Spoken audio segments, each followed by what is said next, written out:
देखो, आज हम 11th क्लास का बहुत ही इंपॉर्टेंट चैप्टर स्टार्ट कर रहे हैं, है ना, जो आपके एग्जाम के पॉइंट ऑफ व्यू से बहुत बहुत इंपॉर्टेंस होता है, जिसका नाम है एटॉमिक स्ट्रक्चर। ठीक है, बचपन से लेकर आज तक करते आ रहे होंगे चीजों को, है ना। एटम्स के बारे में तो आपने सुना ही होगा। तो सबसे हमले बात करते हैं एटॉमिक स्ट्रक्चर की। एटॉमिक स्ट्रक्चर,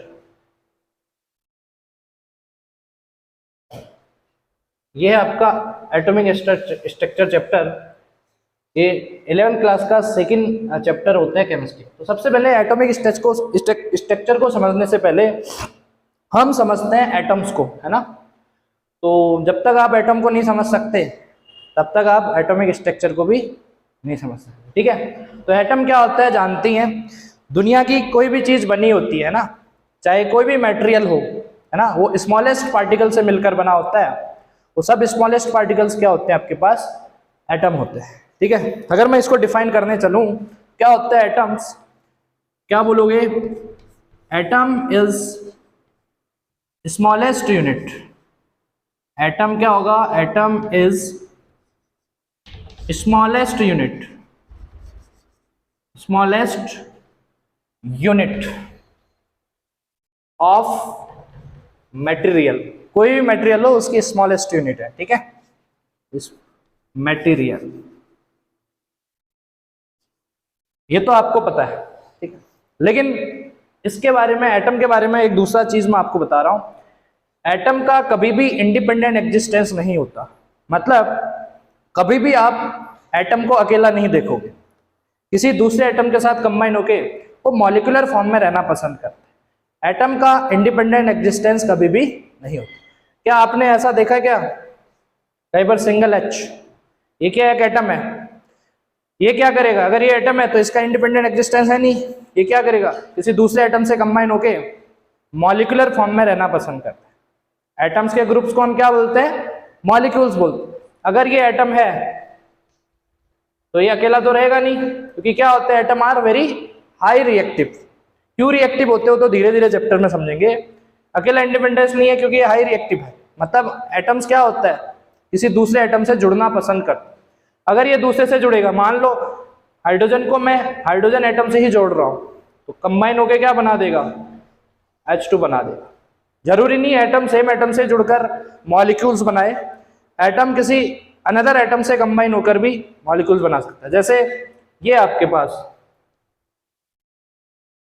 एक H, मान लो दूसरा H यहां घूम रहा है कहीं, एक घूम रहा है आपका ऑक्सीजन। ये क्या है? ये दोनों तो एटम सेम है, तो ये कंबाइन होंगे तो क्या बनेगा? H2। और ये हाइड्रोजन इससे भी कंबाइन होगा, तो इन तीनों के कॉम्बिनेशन से एक नया मॉलिक्यूल्स मिलेगा, जिसको हम क्या बोलेंगे? H2। ठीक है, ये एटम था, ये एटम था, ये एटम था, लेकिन एटम कंबाइन होके मॉलिक्यूल्स फॉर्म में क्या रहना करते हैं? पसंद करते हैं। ये आपका मॉलिक्यूल्स है। मॉलिक्यूल क्या होता है? Group of atoms. इसके अंदर एक एटम नहीं है, group of atoms. This is molecules. ये क्या है आपके पास? एटम्स। ये अकेला नहीं रहना पसंद करेंगे क्योंकि ये क्या? High reactive. हाई रिएक्टिव है तो ये आपस में ही रिएक्ट करेंगे, आपस में कंबाइन होंगे। ठीक है, तो एटम क्या होता है? अकेला रहना पसंद नहीं करता। दो चीजें पता चल गई। एटम क्या था? स्मॉलेस्ट यूनिट ऑफ किसी भी चीज का, मटेरियल का। दूसरा, ये क्या होते हैं? High reactive. और अकेला इंडिपेंडेंस एटम का कभी भी नहीं होता। दो चीज। तीसरी चीज, इसको मैं इरेज कर रहा हूं। तीसरी चीज मैं कुछ बता रहा हूं। एटम आप जानते हैं तीन चीजों से मिलकर बनता है। एटम से छोटी भी कुछ चीजें होती हैं। एटम तो सबसे छोटा है। एटम से भी कुछ छोटे पार्टिकल्स होते हैं जिनको हम बोलते हैं सब atomic particles. Subatomic particles मतलब इलेक्ट्रॉन, प्रोटॉन, न्यूट्रॉन्स की मैं बात कर रहा हूं। ठीक है, तो इसको मैं इरेज करूं तो तीसरा पॉइंट लिख सकते हैं कि एटम से छोटा भी कुछ पार्टिकल्स होते हैं जिनको हम क्या बोलते हैं? सब एटॉमिक पार्टिकल्स। ये बेस बनाएगा आपको इस चैप्टर में। अगर ये चीजें नहीं समझ सकते ना, आप नहीं समझ पाओगे फिर। तो एटम किससे मिलकर बनेगा? अगर मैं एटम की बात करूं तो एटम बनेगा आपका तीन सब एटॉमिक पार्टिकल से। एक होगा आपका इलेक्ट्रॉन, दूसरा होगा प्रोटॉन, तीसरा होगा आपका न्यूट्रॉन। एटम तो छोटा था, उससे भी छोटे हैं जो एटम के अंदर मिलेंगे। ये क्या होते हैं फिर? अगर एटम से छोटे हैं, ये हैं आपके सब एटॉमिक पार्टिकल्स। अगर आपसे कोई बोलता है कि सब एटॉमिक पार्टिकल्स क्या होते हैं, इलेक्ट्रॉन, प्रोटॉन और कर सकते हैं इतना, समझ गो? ठीक है। चौथी चीज, एटम के ऊपर जीरो चार्ज हुआ करता है। जीरो चार्ज का मतलब एटम हुआ करते हैं बेटा न्यूट्रल। एटम के बारे में जितनी चीज बता रहा हूं that is most important. Atom जो भी होगा वो क्या होगा, न्यूट्रल, मतलब एटम के ऊपर जीरो चार्ज होगा। ये जीरो चार्ज क्यों होता है वो तो आगे सीखेंगे, लेकिन हाल फिलहाल में आइडिया दे रहा हूं कि जो ये सब एटॉमिक पार्टिकल्स होते हैं ना बेटा, प्रोटॉन क्या होता है पॉजिटिव, इलेक्ट्रॉन निगेटिव हुआ करता है। कितना निगेटिव होता है वो सीखेंगे अभी। न्यूट्रॉन पे कोई चार्ज नहीं होता। अगर कोई एटम है, एटम के ऊपर क्या होता है, जीरो चार्ज। क्यों? क्योंकि एटम के अंदर जितने प्रोटॉन्स होते हैं, मतलब जितना पॉजिटिव चार्ज होता है उतना ही क्या होता है, negative charge.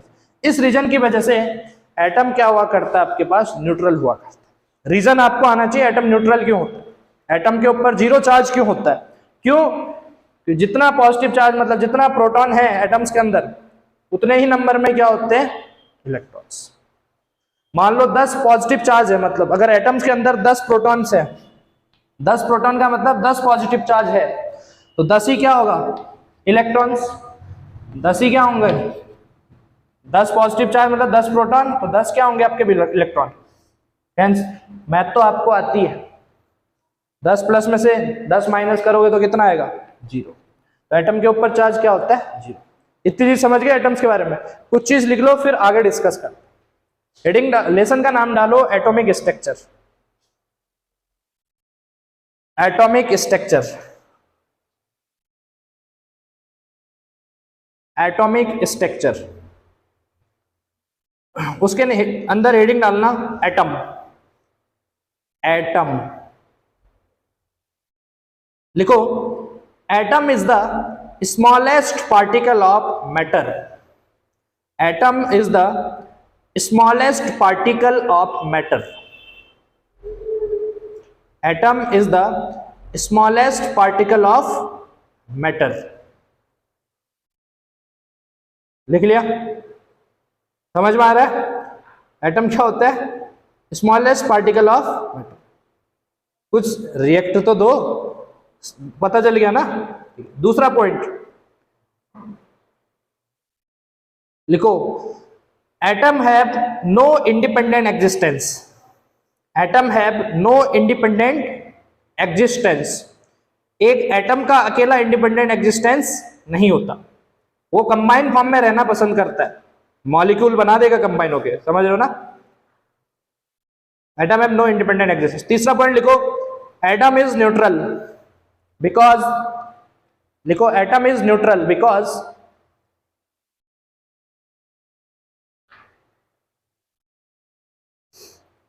the number of proton and electron is equal but opposite in sign. Because proton and electrons are equal in opposite in sign लिख लो, या opposite in charge भी लिख सकते हो। सेम नंबर में होंगे लेकिन चार्ज क्या होगा दोनों का, अपोजिट। मान लो अगर एटम्स के अंदर 20 प्रोटॉन हैं तो आपको याद रखना है कि 20 इलेक्ट्रॉन भी होंगे। अगर एटम के अंदर 50 प्रोटॉन हैं तो आप बोलना 50 इलेक्ट्रॉन भी होंगे। अगर एटम के अंदर 70 प्रोटॉन्स हैं तो 70 ही इलेक्ट्रॉन्स होंगे, तभी ओवरऑल चार्ज क्या आ सकता है एटम्स का, जीरो। ठीक है, लिख लिया ना, एटम इज न्यूट्रल। और फोर्थ पॉइंट लिखो, लिखो atom is made up by, लिखो atom is made up by electron, proton and neutron subatomic particles. Atom is made up by electron, proton, neutron subatomic particles. Subatomic particles, समझ गए? ये तो था आपके atoms के बारे में कुछ जानकारी। लेकिन हम एटम्स के बारे में जानते हैं कि 3 चीजों से मिलकर बनेगा, प्रोटॉन, इलेक्ट्रॉन और न्यूट्रॉन। हमें इलेक्ट्रॉन, प्रोटॉन, न्यूट्रॉन के चार्ज की भी बात आनी चाहिए, इन पे चार्ज भी आपको पता होना चाहिए, है ना। और इनका कुछ मास भी होता है, वो भी आपको कुछ पता होना चाहिए। मैं वो चीज लिख रहा हूं इलेक्ट्रॉन प्रोटॉन न्यूट्रॉन का चार्ज और मास, कभी कभी इससे रिलेटेड क्वेश्चन बनेंगे, अभी तो हम डिटेल में सीखेंगे, लेकिन सबसे पहले हम यहाँ पर इलेक्ट्रॉन प्रोटॉन न्यूट्रॉन का चार्ज देखते हैं। पता है किसी को चार्ज कितना होता है इलेक्ट्रॉन प्रोटॉन न्यूट्रॉन पे? Very good. अगर मैं चार्ज की बात करूं, इलेक्ट्रॉन्स की चार्ज किस पे, अगर मैं चार्ज बात करूं इलेक्ट्रॉन्स पे, पार्टिकल ले लेते हैं आप इलेक्ट्रॉन्स, इस पे चार्ज होता है -1.6 इंटू 10⁻⁻19 कूलाम। चार्ज की यूनिट क्या होती है? कूलाम। चलो इसका मास भी लिख लेते हैं। मास पता है केजी में? नहीं, मास नहीं होता। इलेक्ट्रॉन का मास होता है 9.1 इंटू 10⁻31 केजी। केजी में इतना होता है, ठीक है। इलेक्ट्रॉन का चार्ज और मास याद रखना पड़ेगा। प्रोटॉन्स का मास, पहले प्रोटॉन का हम चार्ज देखते हैं। प्रोटॉन का चार्ज कितना होता है? देखो मैग्नीट्यूड में तो प्रोटॉन और इलेक्ट्रॉन दोनों का चार्ज क्या होता है? सेम। मैग्नीट्यूड का मतलब नंबर में, वैल्यू तो क्या होती है? सेम। इलेक्ट्रॉन का जितना चार्ज होता है उतना ही क्या होता है प्रोटॉन का, मैग्नीट्यूड के हिसाब से। तो कितना होगा फिर? 1.6 इंटू 10⁻⁻19 कूलाम। ये क्या है? प्रोटॉन का चार्ज। ये प्लस और जो माइनस है ना बेटा, ये क्वांटिटी से मत रिलेट कर देना। ये प्लस और माइनस साइन आपको सिर्फ अट्रैक्शन और रिपल्सन बताता है। चार्ज क्या होता है? मैग्नीट्यूड होता है, अमाउंट होती है। आप चीनी -1 kg लेके आते हो क्या कभी? अमाउंट क्या होगी? आपको पॉजिटिव में ही लेनी है। तो ये जो निगेटिव और पॉजिटिव दिख रहा है, ये सिर्फ इलेक्ट्रॉन का नेचर और पॉजिटिव चार्ज जो दिख रहा है वो प्रोटॉन का नेचर बताता है, ना कि ये अमाउंट को आप में मत बोल देना। आपके हिसाब से ये वैल्यू कम लग रही होगी, ये वैल्यू ज्यादा नहीं। ये माइनस प्लस इस वैल्यू से रिलेट ही नहीं करना, ये सिर्फ नेचर ऑफ इलेक्ट्रॉन प्रोटॉन बताता है। समझ रहे हो? आप बताना फिर इलेक्ट्रॉन का मैग्नीट्यूड कितना होता है चार्ज का? 1.6 इंटू 10⁻⁻19 कूलाम। प्रोटॉन का जो चार्ज का मैग्नीट्यूड होता है वो कितना होता है? 1.6 इंटू 10⁻⁻19 कूलाम। मतलब magnitude of charge in electron and proton क्या होता है? बराबर। लेकिन माइनस प्लस को आप इस मैग्नीट्यूड से रिलेट मत करना। समझ रहे हो? ठीक है। न्यूट्रॉन का चार्ज फिर बताओ।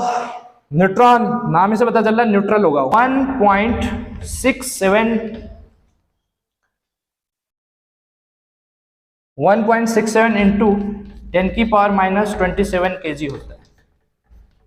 समझ रहे हो? 1.67 इंटू 10⁻⁻27 kg होता है इसका मास। न्यूट्रॉन का मास, सॉरी यहाँ पर गलत लिखे, न्यूट्रॉन का मास कितना होता है? इसका भी होता है 1.67 इंटू 10⁻⁻27 kg होता है। मतलब न्यूट्रॉन का मास और प्रोटॉन्स का मास अप्रोक्सीमेटली क्या होता है? सेम सेम होता है, ठीक है। यहां पर अगर एग्जैक्ट वैल्यू लिखूं तो 1.672 और यहां पर 1.674 होता है। ये मास हो गए इसके, ठीक है।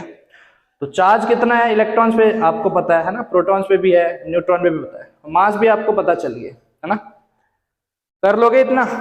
ये केजी में मास है सबका, रटना नहीं है, धीरे धीरे याद हो जाए। ये तो चार्ज तो आपको पता भी होंगे, न्यूट्रॉन का 0 है ना, प्रोटॉन और इलेक्ट्रॉन इनका चार्ज तो पता ही है, साइन चेंज करना है, बाकी दोनों वैल्यू सेम है। थोड़ा मास पे फोकस कर लेना, किसका कितना होता है, ये याद हो जाएगा। मास याद रख लेना। इलेक्ट्रॉन का मास 9.1 इंटू 10⁻⁻31 kg, प्रोटॉन का मास 1.672 इंटू 10⁻⁻27 kg, न्यूट्रॉन का क्या होता है 1.674 इंटू 10⁻⁻27 kg। समझ रहे हो? तो ये क्वांटिटी लिख लो, फिर हम आगे डिस्कस करते हैं।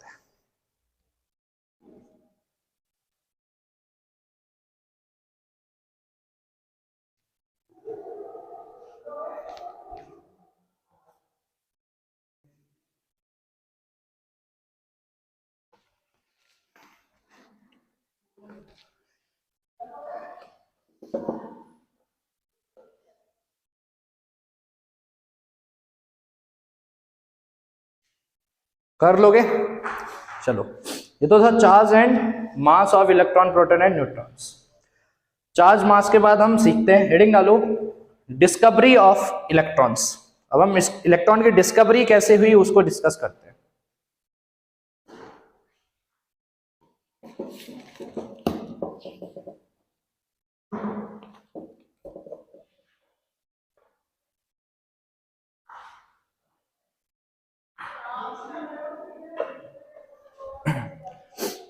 डिस्कवरी ऑफ इलेक्ट्रॉन्स, हेडिंग डालो कैथोड रे एक्सपेरिमेंट। इलेक्ट्रॉन की जो डिस्कवरी हुई ना, एक एक्सपेरिमेंट से हुई। अगर आपसे कोई बोलता है इलेक्ट्रॉन और प्रोटॉन में सबसे पहले डिस्कवरी किसकी हुई, आप बोलना इलेक्ट्रॉन की हुई। सबसे पहले इलेक्ट्रॉन की डिस्कवरी हुई।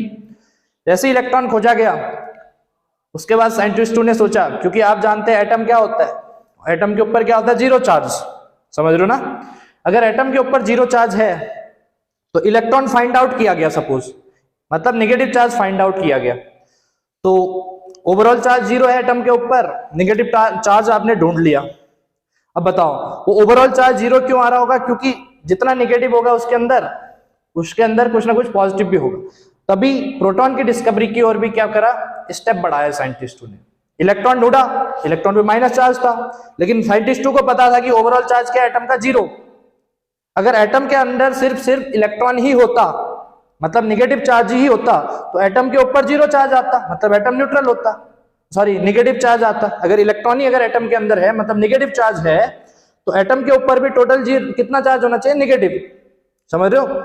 लेकिन ऐसा लगा कि उनको पॉजिटिव चार्ज भी ढूंढना चाहिए था, क्योंकि ओवरऑल क्या था, एटम जीरो। तो अगर इलेक्ट्रॉन ही अगर एटम के अंदर होता तो एटम के ऊपर जीरो चार्ज नहीं होता, एटम के ऊपर क्या आता है, इलेक्ट्रॉन की वजह से नेगेटिव। तो इलेक्ट्रॉन फाइंड आउट करने के बाद प्रोटॉन की तरफ भी क्या किया, स्टेप बढ़ाया, ताकि ओवरऑल चार्ज क्या है एटम के ऊपर, जीरो है। पहले हम कैथोड रेज एक्सपेरिमेंट को समझते हैं। कुछ नहीं करना है, इसको मैं इरेज कर रहा हूं, फिर समझाता हूं कि एक्चुअल में किया क्या था।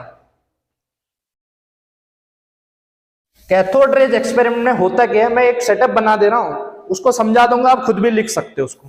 देखो क्या किया था, कैथोड रेज एक्सपेरिमेंट में किया क्या गया था। देखो एक ग्लास ट्यूब ली थी उनने, है ना, एक ट्यूब ली थी, ग्लास ट्यूब टाइप से, ग्लास की थी कुछ ऐसे, ठीक है, यू टाइप की ट्यूब थी, मतलब एक ट्यूब थी ग्लास ट्यूब टाइप से, ठीक है। कैथोड रेज एक्सपेरिमेंट में हुआ क्या, उसमें क्या किया, इस ग्लास ट्यूब में साइंटिस्टों ने क्या किया, इसमें एक गैस फिल कर दी थी, कोई भी गैस फिल कर दो, इसमें गैस फिल कर दी थी उनने, ठीक है। और यहां पर एक उनने वैक्यूम पंप लगाया था, छोटा मोटा। वैक्यूम पंप का काम होता है प्रेशर को मेंटेन करना, ठीक है। यहां पर उनने लगाया था वैक्यूम पंप, ये क्या करता है, प्रेशर को क्या किए रहता है, मेंटेन करता है इसके अंदर, ठीक है। और वहां पर उसने यहां पर एक इलेक्ट्रोड लगाया था, और यहां पर भी एक उसने इलेक्ट्रोड लगाया था। इलेक्ट्रोड क्या होता है, इलेक्ट्रोड दो टाइप्स के हो सकते हैं, एक एनोड, एक आपका कैथोड। मान लो ये एनोड था, एनोड पे पॉजिटिव चार्ज होता है, कैथोड पे क्या होता है, कैथोड पे होता है नेगेटिव चार्ज, ठीक है। और ये क्या किया, एनोड और जो कैथोड है, इनको उसने क्या किया, साइंटिस्टों ने बैटरी से कनेक्ट कर दिया, पॉजिटिव टर्मिनल को पॉजिटिव से, इसके नेगेटिव टर्मिनल को नेगेटिव से, कुछ ऐसा सेटअप किया था, मतलब समझ लो। एक ग्लास ट्यूब ली थी, उसके अंदर गैस फिल की थी, दो इलेक्ट्रोड लिए थे, एक एनोड और एक कैथोड, और यहां पर एक बैटरी से कनेक्ट कर दिया था उनको। यहां जो बैटरी थी उससे साइंटिस्टों ने ना बेटा 10,000 जो इतना वोल्टेज अप्लाई किया, यहां से इतने वोल्ट, याद रखना ये चीज, बैटरी आपकी इतने की थी, यहां इस बैटरी के थ्रू यहां इतना वोल्टेज क्या किया गया, 10,000 वोल्टेज अप्लाई किया गया। जब ये सेटअप तैयार किया तो फिर ऑब्जर्व क्या हुआ, फिर ये डायग्राम ऑब्जर्व नहीं हुआ, लेकिन ऐसा यहां से 10,000 वोल्ट डालने से हुआ क्या, मैं बता रहा हूं। कुछ रेज ये गैस फिल की ना, तो ऐसा सेटअप बनाने से कुछ रेज साइंटिस्टों ने ऑब्जर्व किया कि कुछ रेज कैथोड से निकलकर, कुछ रेज कैथोड से निकलकर एनोड की तरफ जा रही थी, ऐसा अपेयर हो रहा था उनको। वो कैसे पता चला, मैं बता रहा हूं। इस एनोड के पीछे एक मटेरियल लगा दिया गया था साइंटिस्टों के थ्रू, ये मटेरियल था ZnS का, जिंक सल्फाइड का। ये फ्लोरोसेंट मटेरियल होता है, ZnS एक फ्लोरोसेंट मटेरियल होता है। जब भी इस मटेरियल पे कोई पार्टिकल आके हिट करता है, क्या करता है, एक स्पॉट जनरेट होता है, स्पॉट जनरेट होगा। जैसे अंधेरे कमरे में क्या करोगे, कोई चिंगारी आएगी ना, कहीं मान लो कोई चिंगारी आ रही है, तो आपको सिर्फ अंधेरा नहीं दिखेगा, चिंगारी दिखेगी। मान लो आप पूरा अंधेरा था, ये मटेरियल जो होता है जिंक सल्फाइड मटेरियल, इस मटेरियल की खासियत होती है कि जब भी इस पे आके कोई पार्टिकल हिट करेगा, लाइट स्पॉट क्या होगा, जनरेट होगा।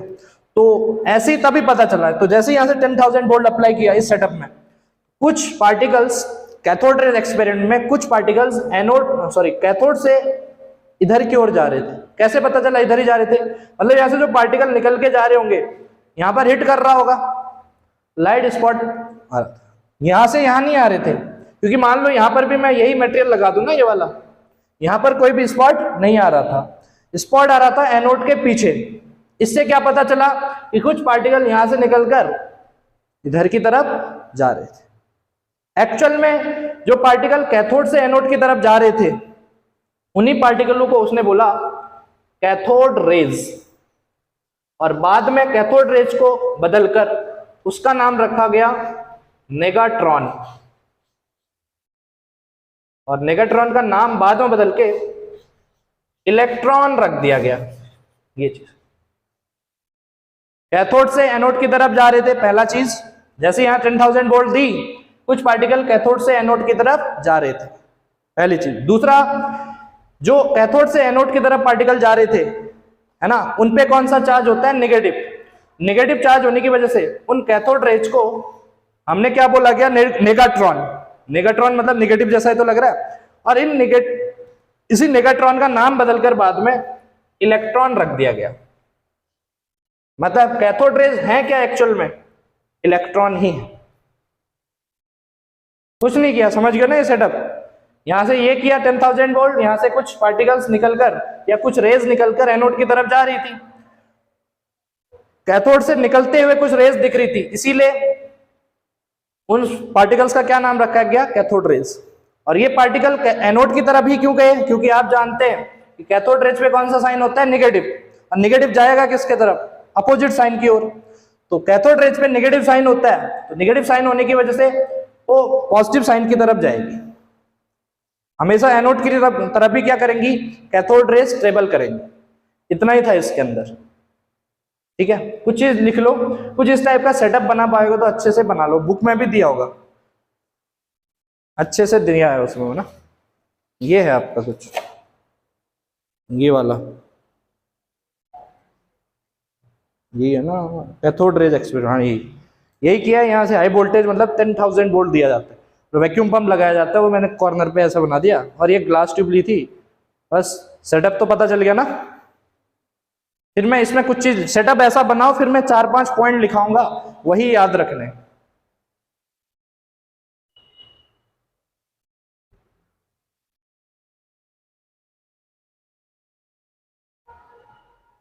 सिंपल सा डायग्राम है, कोई दिक्कत नहीं।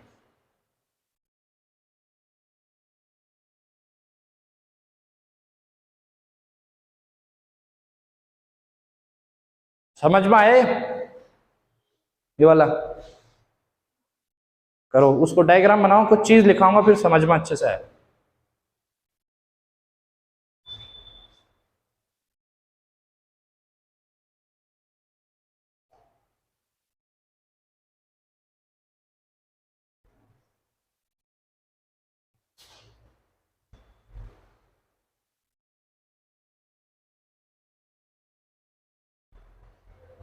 पहला पॉइंट लिखो इसके अंदर, डायग्राम के बाद लिखो,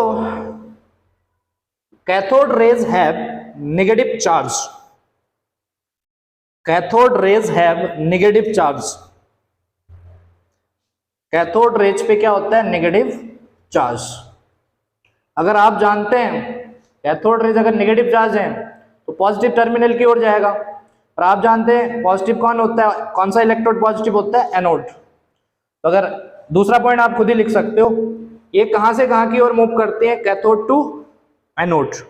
कैथोड रेज कहां से कहां जाएंगी, कैथोड से एनोड की तरफ। लिखो दूसरा पॉइंट लिखो, cathode rays cathode raise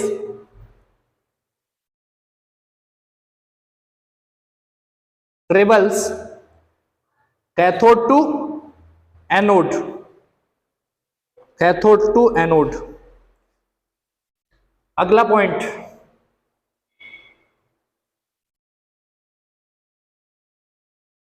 the another name of cathode rays is negatron. The another name of cathode rays is negatron. Cathode rays का दूसरा नाम क्या होता है बेटा? नेगाट्रॉन। समझ रहे हो? ठीक है।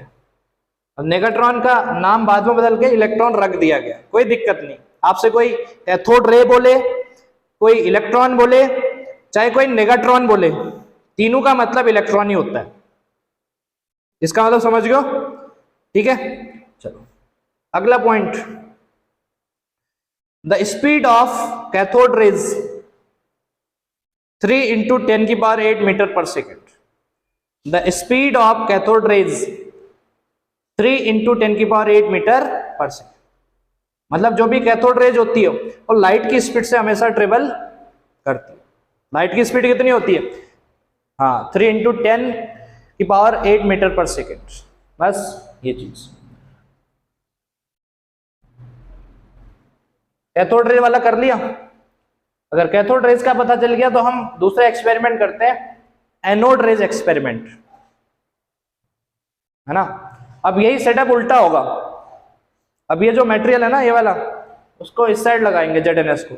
अब कुछ रेज, जैसे कैथोड रेज एक्सपेरिमेंट में क्या हुआ कि कुछ रेज कैथोड से एनोड की तरफ जाती हुई दिख रही थी।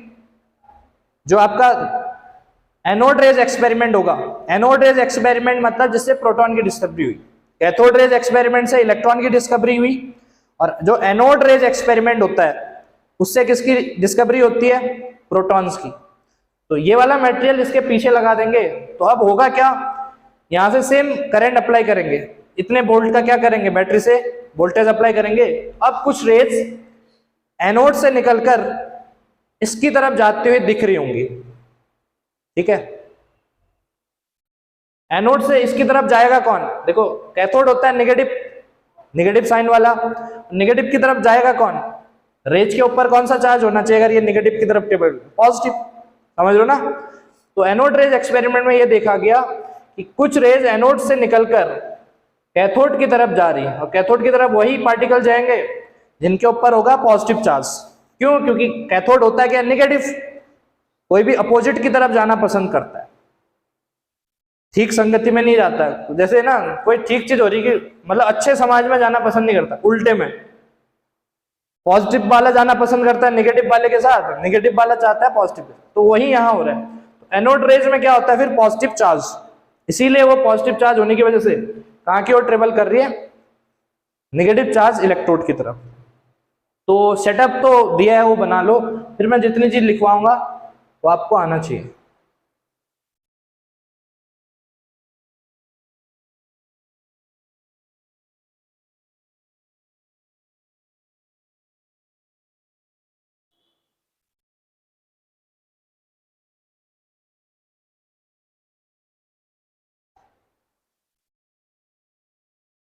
स्कूल में किया था ऐसे हैं? मतलब जैसे सिस्टमेटिक नहीं किया होगा ना? नहीं किया, बताया था, मतलब ऐसा जो हो रहा था पता था? नेगाट्रॉन नाम का शब्द ही नहीं सुना होगा, नहीं सुना था ना? वही चीजें होती है ना, कुछ नई चीजें जो आपकी काम की हो सकती हैं वो बताना जरूरी है। हाँ, वही तो बोल रहा हूँ, ट्रेवल करने कैसे पता चल रही है? रेस तो आपको दिखेगी नहीं, यही मटेरियल से पता चल रहा है। जो जिंक सल्फाइड है ना, फ्लोरेसेंट मटेरियल, इस पे हिट कर रहा है कोई चीज। हाँ, एनोड रेज में क्या होता है ना, एनोड रेज एक्सपेरिमेंट में क्या होता है कि पार्टिकल्स एनोड से निकलकर कैथोड की तरफ जा रहे होते हैं। कैसे पता चला? क्योंकि कैथोड के बैक साइड में हम अब ये वाला मटेरियल, इसी सिस्टम को उल्टा किया है। ये जो ZNS मटेरियल एनोड के पीछे था, अब क्या कर देंगे, एनोड रेज एक्सपेरिमेंट में यहां लगा देंगे उसको कैथोड के पीछे। तो यहां जा रही हूं, कैसे पता चला होगा? क्योंकि यहां पर लाइट स्पॉट जनरेट हुए होंगे। कहीं यहाँ से इधर हिट किया होगा पार्टिकल, तभी तो वहां पर भी लगा दो, मान लो दोनों साइड लगा दिया, इसके पीछे भी लगा दिया इस प्रैक्टिकल में ZnS की लेयर और इसके पीछे भी, तो लाइट स्पॉट वहां नहीं आया, मतलब पार्टिकल्स एनोड की तरफ नहीं ट्रेवल किए।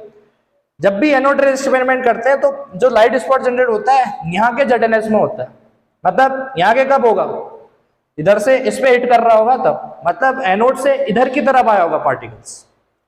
रेज दिखेंगे नहीं, आपको स्पॉट से पता चलेगा कि एक्चुअली में पार्टिकल्स कहां से कहां ट्रेवल किए, समझ गयो।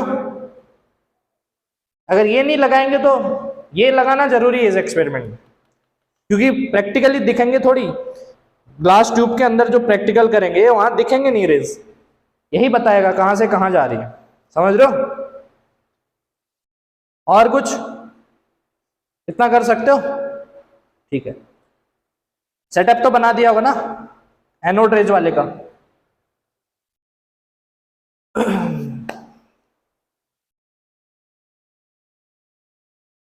पहला पॉइंट लिखो, the charge in anode rays is positive. Charge in anode rays इस क्या होगा, पॉजिटिव। क्यों, क्योंकि पॉजिटिव चार्ज क्यों होगा एनोड पे, क्योंकि वो कैथोड की तरफ ट्रेवल कर रहा है, पहला पॉइंट। दूसरा पॉइंट लिखो, इनकी भी स्पीड उतनी होती है लाइट की स्पीड के बराबर। एनोड रेज और कैथोड रेज का साइन वगैरह चेंज है, लेकिन लाइट की स्पीड के हिसाब से दोनों की स्पीड क्या होती है, सेम। जितनी स्पीड से एनोड रेज ट्रेवल करती हैं उतनी स्पीड से कैथोड रेज। तो एनोड कैथोड रेज का मैंने बताया था कि कैथोड रेज 3 × 10⁸ मीटर पर सेकंड के हिसाब से चलता है। 3 × 10⁸ मीटर पर सेकंड की स्पीड से ये चलेगा कैथोड रेज, उतनी की स्पीड से एनोड रेज भी चलता है, 3 × 10⁸ मीटर पर सेकंड। दूसरा पॉइंट भी लिख लिया। तीसरा पॉइंट लिखो, anode rays is also known as canal rays. लिखो, anode rays is also known as canal rays. ऐसा क्यों,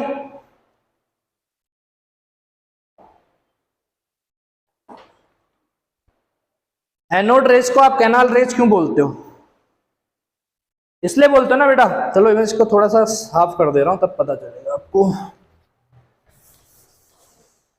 ये चीज। सेम सेटअप है यहाँ पर। कैनाल रेज इसलिए बोलते हैं ना क्योंकि यहाँ पर जो कैथोड लिया जाता है, ध्यान देना बोल गया, जो कैथोड लिया जाता है ये है ZnS कलर्ड मटेरियल, इस पे हिट करेगा तो कलर आएगा। ये जो कैथोड लिया जाता है ना ये पोरस लिया जाता है, मतलब परफोरेटेड कैथोड बोला जाता है इसको। जब एनोड रेज एक्सपेरिमेंट करते हैं तो उस टाइम कैथोड आपका पोरस लिया जाता है। मान लो कैथोड इलेक्ट्रोड है ना, इसके बीच में छेद कर देंगे तभी तो पार्टिकल्स क्या होंगे, यहाँ से रेज यहाँ तक जाएंगे ना, यहाँ पर बूजा लगा दोगे तो यहाँ हिट कैसे कर पाएंगे। तो ये कैथोड लिया जाता है यहाँ पर एनोड रेज एक्सपेरिमेंट में परफोरेटेड। परफोरेटेड का मतलब कुछ नहीं होता, छेद वाला होता है। तो जैसे मतलब यहाँ से एनोड रेज आएंगी, वो कहां से जाएंगी, इन पोर से थ्रू क्या जाएंगी, इस साइड जाएंगी। यहां से एनोड रेज जैसे आएंगी वो पोर के थ्रू कहां से होकर जाएंगी, इन छेदों से। एनोड रेज को लगता है कि मैं जैसे कैनाल से जा रही हूँ, जैसे किसी मान लो किसी पतली टर्मिनल चीज से जाएंगे ना, आपको भी लगेगा कि कैनाल से होकर जा रही हूँ, है ना। इसी रीजन की वजह से एनोड रेज को कैनाल रेज बोलते हैं। क्यों, क्योंकि एनोड रेज को कैनाल रेज इसलिए कहते हैं क्योंकि एनोड रेज एक्सपेरिमेंट में जो कैथोड लिया जाता है वो परफोरेटेड लिया जाता है, ये छेद वाला। और जैसे ही आपका एनोड रेज यहाँ से यहाँ आएंगी, उसको लगेगा कि मैं कैथोड के अंदर के कैनाल से होकर जा रही हूँ, हर छेद से, है ना। इसी रीजन की वजह से उसको कैनाल रेज बोला है। रीजन आपसे कोई नहीं पूछने वाला, लेकिन आपको पता होना चाहिए कि एनोड रेज को आप कैनाल रेज क्यों बोलते हैं। क्यों बोलते हैं, क्योंकि एनोड रेज को लगता है कि मैं कैथोड के कैनाल से होकर जा रही हूँ, क्योंकि कैथोड क्या है, छेद वाला लिया जाता है, ठीक है। रीजन समझ गयो। तो ये तो था आपका कैथोड और एनोड रेज एक्सपेरिमेंट। अब हम सीधे आपको मिलवा रहे हैं मॉडल से। तो अगर आपने इलेक्ट्रॉन प्रोटॉन ढूंढ लिया तो हमें उनको अरेंज करने की जरूरत है। हम एटॉमिक मॉडल यहां पर डिस्कस करेंगे। पहला मॉडल होता है थॉमसन बाबा का। हेडिंग डालो एटॉमिक मॉडल। एटॉमिक मॉडल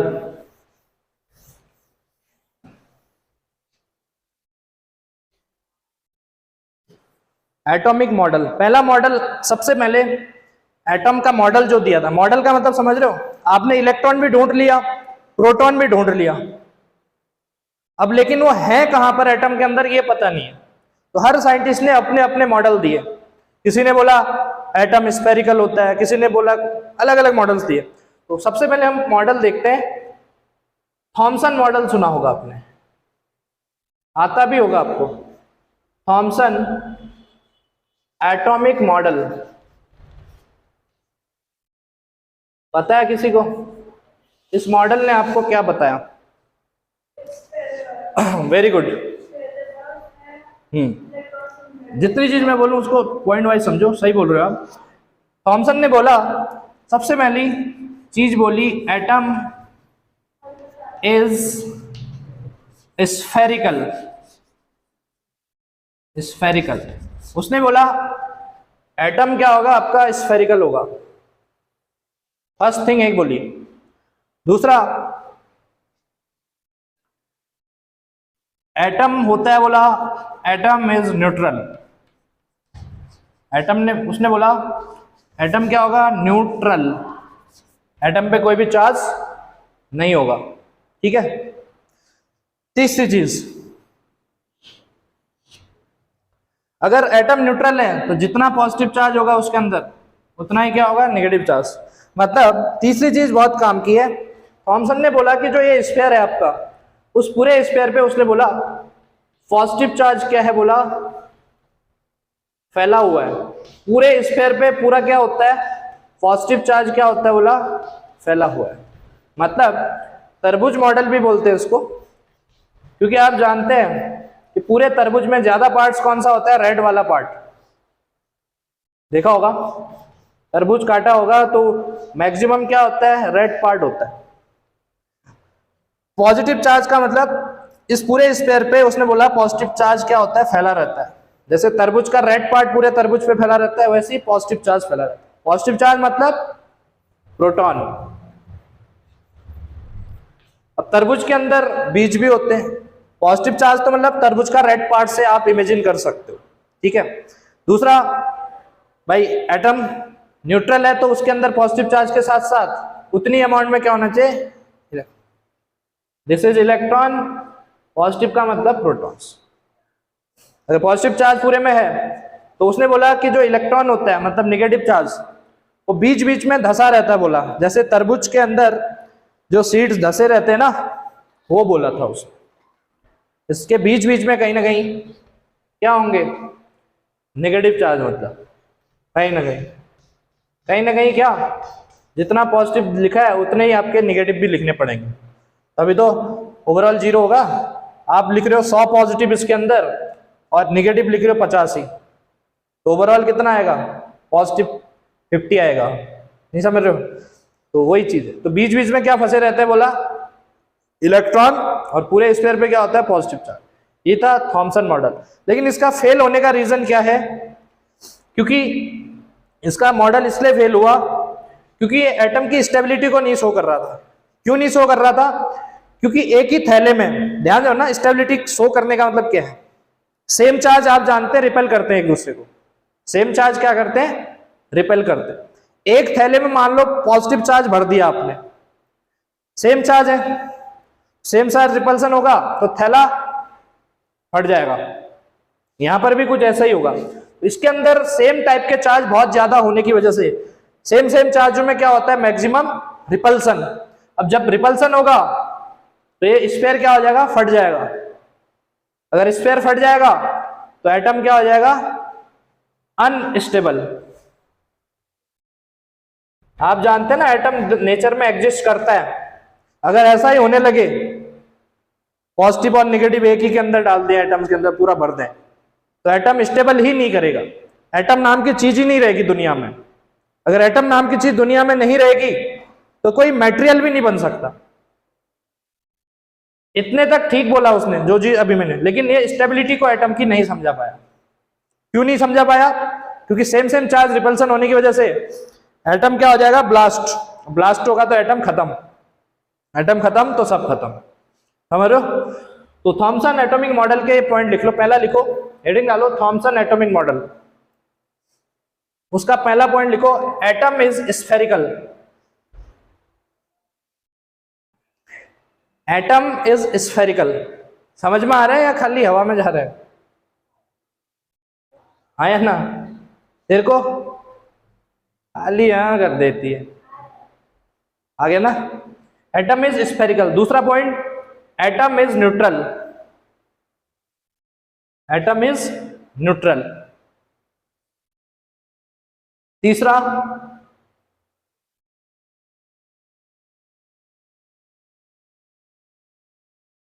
तीसरा पॉइंट लिखो, the positive charge of the atom. The positive charge of the atom. What is positive charge? Positive charge means proton. The positive charge of the atom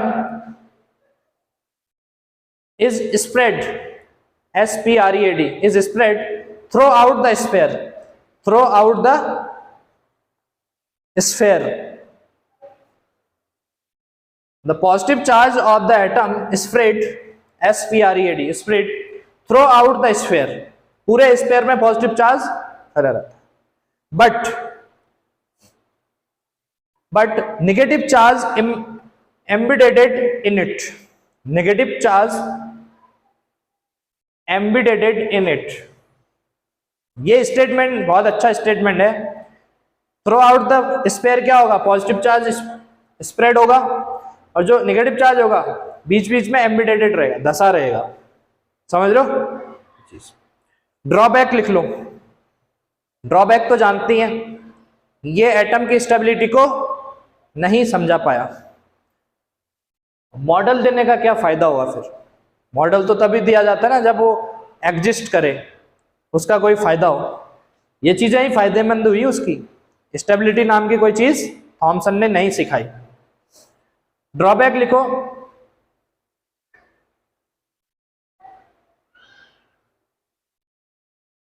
देखो Thompson model does not explain the stability of atom. Thompson model does not explain the stability of atom. ये चीजें थी Thompson के बारे में। अगर Thompson fail हो गया स्टेबिलिटी समझाने के लिए, तो हम नए मॉडल की तलाश करेंगे जो एटम की स्टेबिलिटी को कुछ समझा। ठीक है, चलो फिर इसको मैं इरेज कर रहा हूं। हम नए मॉडल को सीखते हैं। मॉडल का नाम लिखो, रदरफोर्ड एटॉमिक मॉडल। एग्जाम में रदरफोर्ड वाला पूछा जाता है। हेडिंग डालो, रदरफोर्ड एटॉमिक मॉडल।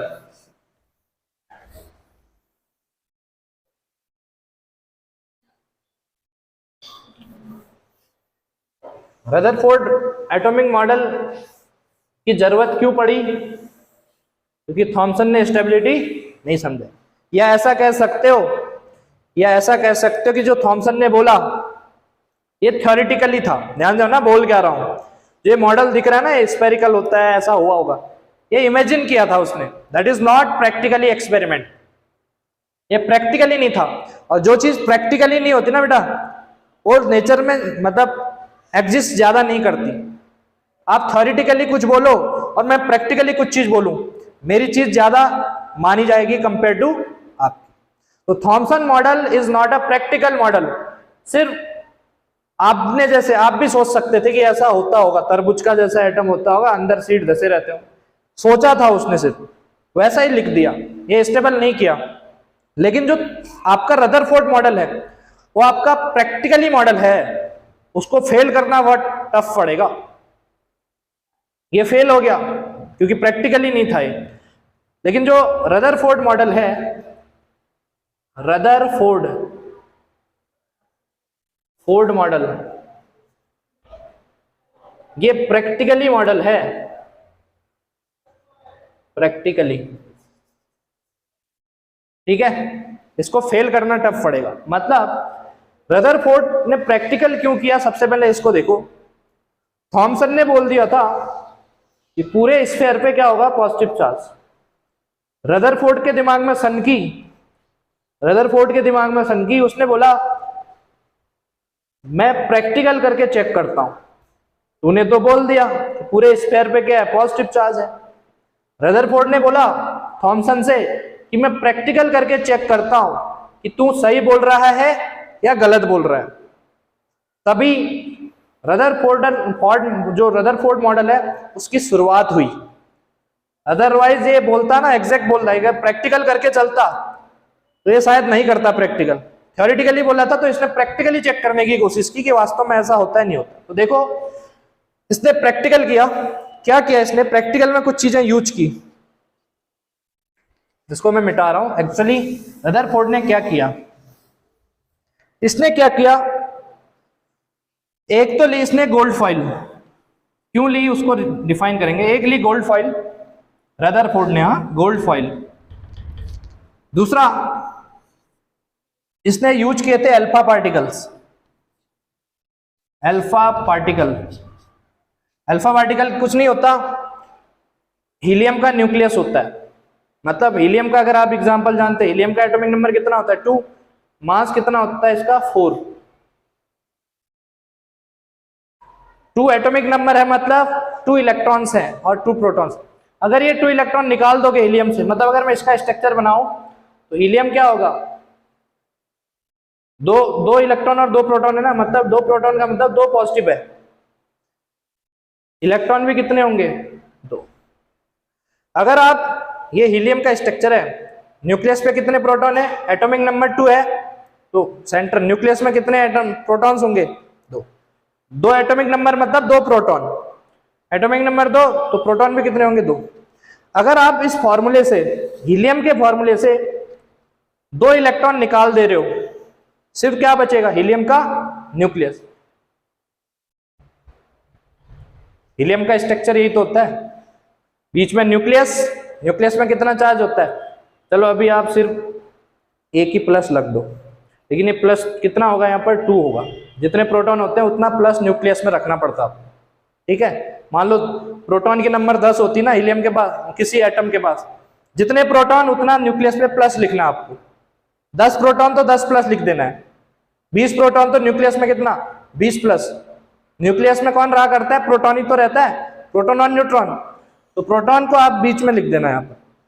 तो अगर आप हीलियम से ये 2 इलेक्ट्रॉन निकाल दोगे, बचेगा क्या, ओनली हीलियम न्यूक्लियस बचेगा। तो अगर आपसे कोई बोलेगा व्हाट इज अल्फा पार्टिकल्स, आप बोलना हीलियम का क्या होता है, न्यूक्लियस। हीलियम से 2 इलेक्ट्रॉन निकाल दोगे तो जो चीज बनेगी वही होगी अल्फा पार्टिकल्स, ठीक है। और इस पे चार्ज कौन सा होगा, न्यूक्लियस बच रहा है ना, सिर्फ न्यूक्लियस हमेशा पॉजिटिव चार्ज होता है प्रोटॉन की वजह से। तो अल्फा पार्टिकल्स क्या होते हैं, पॉजिटिव 2 चार्ज वाले होते हैं। हीलियम के बीच में कितना चार्ज था, न्यूक्लियस पे +2, 2 इलेक्ट्रॉन निकाले तो बचा क्या, हीलियम का न्यूक्लियस में कितना चार्ज था हीलियम के, +2। तो अल्फा पार्टिकल भी हीलियम का न्यूक्लियस होता है, मतलब अल्फा पार्टिकल पे कितना चार्ज होगा, प्लस। समझ में आया, ठीक। तीसरी चीज, इसने भी इसका यूज किया था, जिंक सल्फाइड का फ्लोरोसेंट मटेरियल। और इसकी खासियत तो अभी बता चुका हूं, जब भी इस पार्टिकल से हिट करे, इस मटेरियल से कोई पार्टिकल हिट करेगा, ये स्पॉट जनरेट करेगा, इसमें लाइटिंग जैसी क्रिएट होगी, ठीक है। चलो फिर तो हुआ क्या, चलो पहले आप रदरफोर्ड मॉडल में चीजें लिख लो। कितना हो गया टाइम है,